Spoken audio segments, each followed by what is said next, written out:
Hi, Esther. Hi. Thanks for joining me today.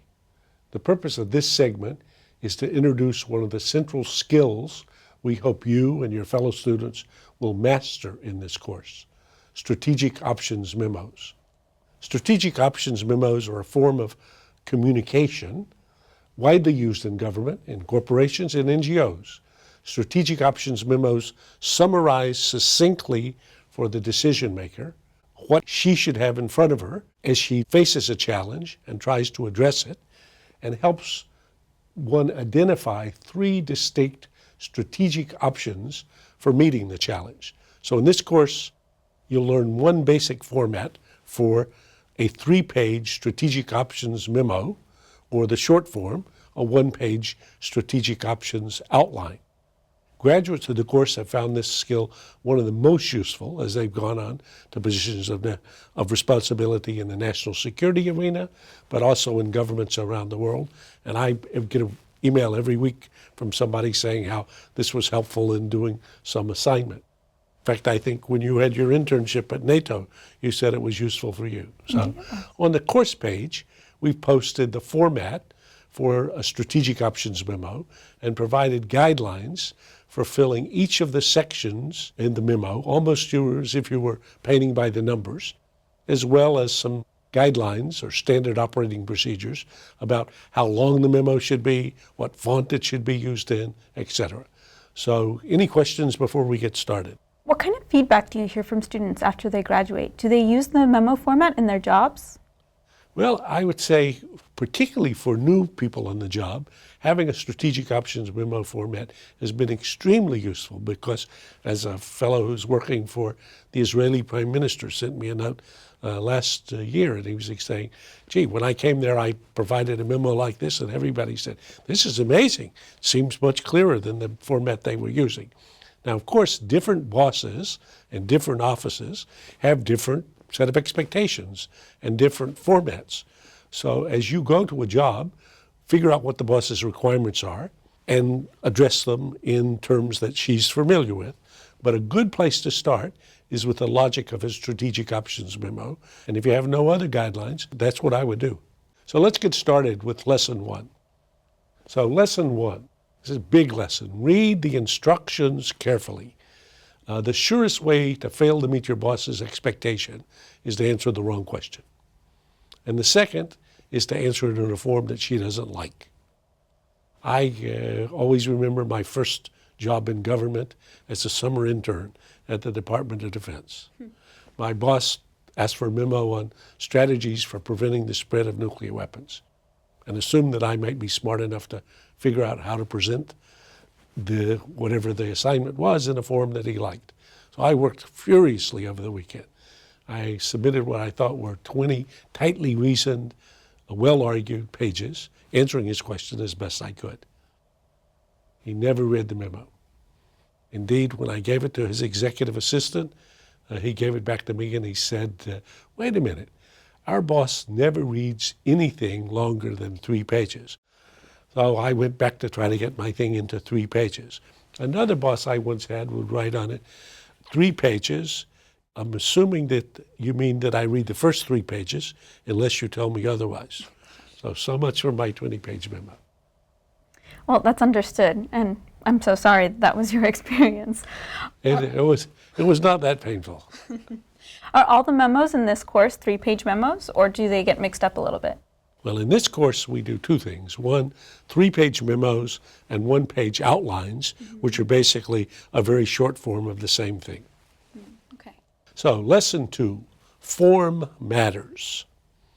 The key lesson in Consulting 101, which is not this course, but is that most people can judge form and appearance better than they can judge or assess substance and analysis. So consulting firms put a high premium on making their product look right. In this course, we're mainly about it. Think right, think more carefully, but it's very important how it looks. Lesson 3 in this course. Imagine that the professors are the boss. We expect a strategic options memo. And what does that mean? So I'll show you. So if you go to slide 1, look at the format and the 7 headings. And then I'm going to talk about each of these in turn. And then as we go through, ask questions about anything that seems unclear. The first item on the checklist for a strategic options memo is the issue. What's the policy question to be answered? A 1-sentence summary that reminds the boss what's the question that she asked you about and what's the challenge she's facing. Well, why is it so important for it to be 1 sentence? Well, because your boss doesn't want to read a memo about what the assignment was.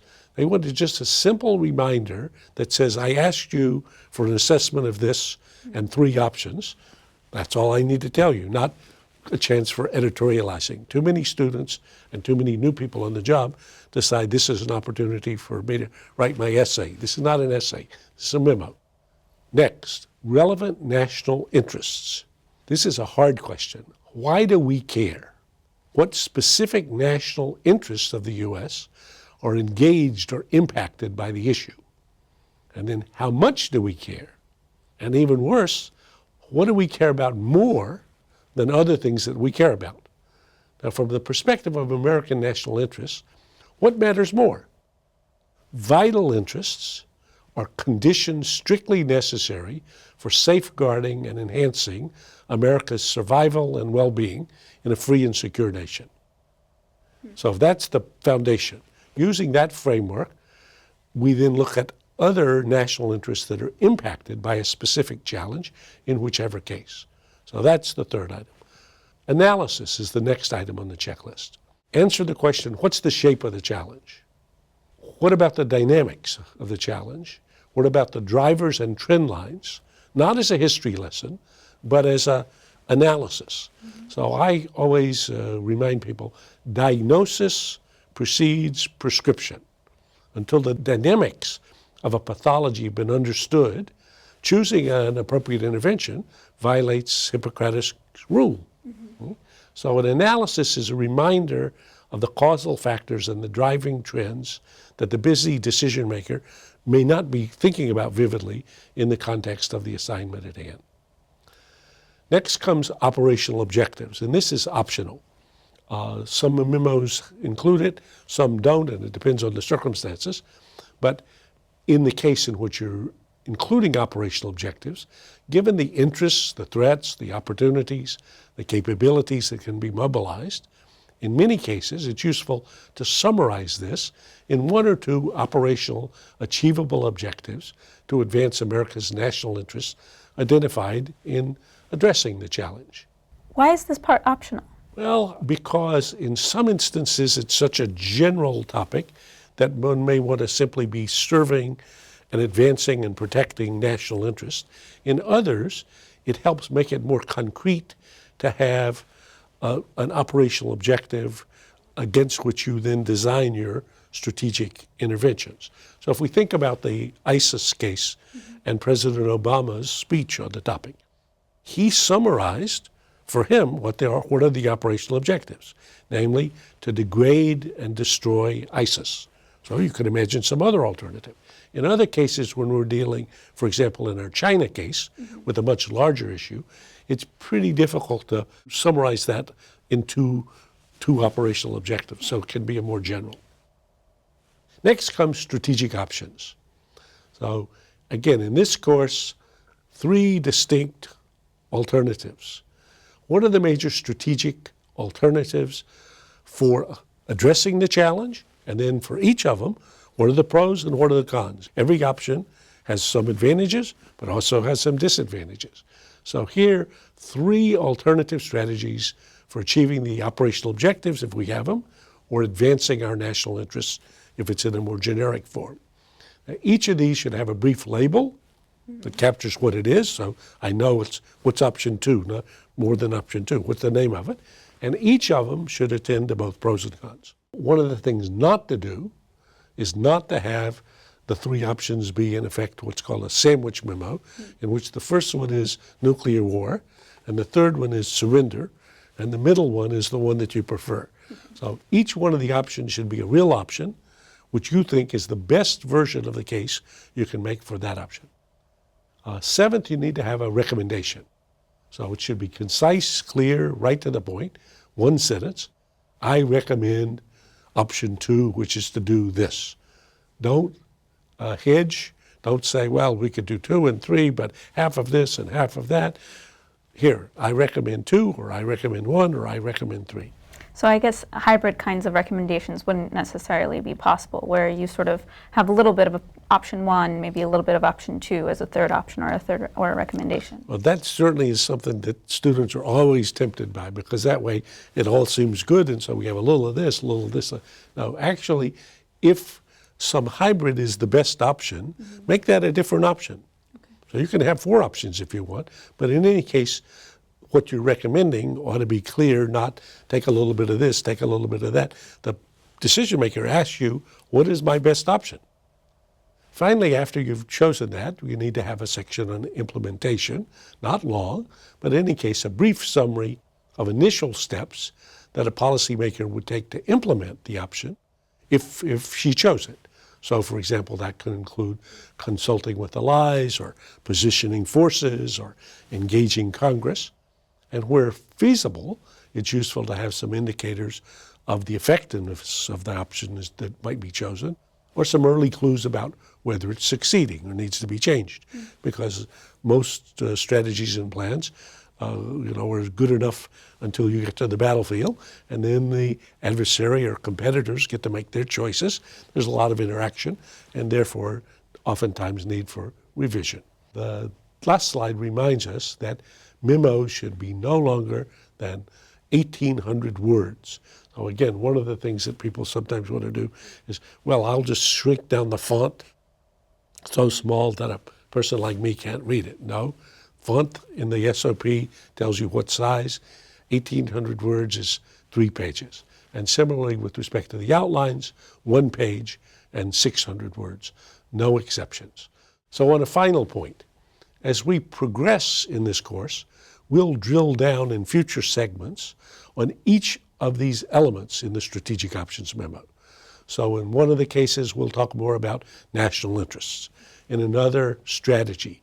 Even the issue of the statement of the issue itself. So by requiring you to summarize your argument in a single sentence, you're reminding the boss, who's probably very busy, what question she asked you as best you understood it.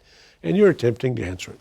That'll often require you to think again about what she said, because sometimes you don't get the assignment in writing, and you're thinking, well, I think what she was interested in was this, but maybe I don't quite have it right. So the Strategic Options Memo is one of the main skills that you learn in the course, and one of the main threads that run through the course. On the website, we've also put up as supplementary reading a number of real-world memos that people wrote in the world and that had a big impact on policy. One is a famous memo by McGeorge Bundy, the Harvard person, then was JFK's national security advisor, and then Lyndon Johnson's, about Vietnam and the fork in the road. One's a memo by Secretary of the Treasury Douglas Dillon to JFK during the Cuban Missile Crisis. I sit in the Douglas Dillon chair here at Harvard. I'm always a big fan of Dillon, and this is a brilliant memo, and it's only 2 pages long.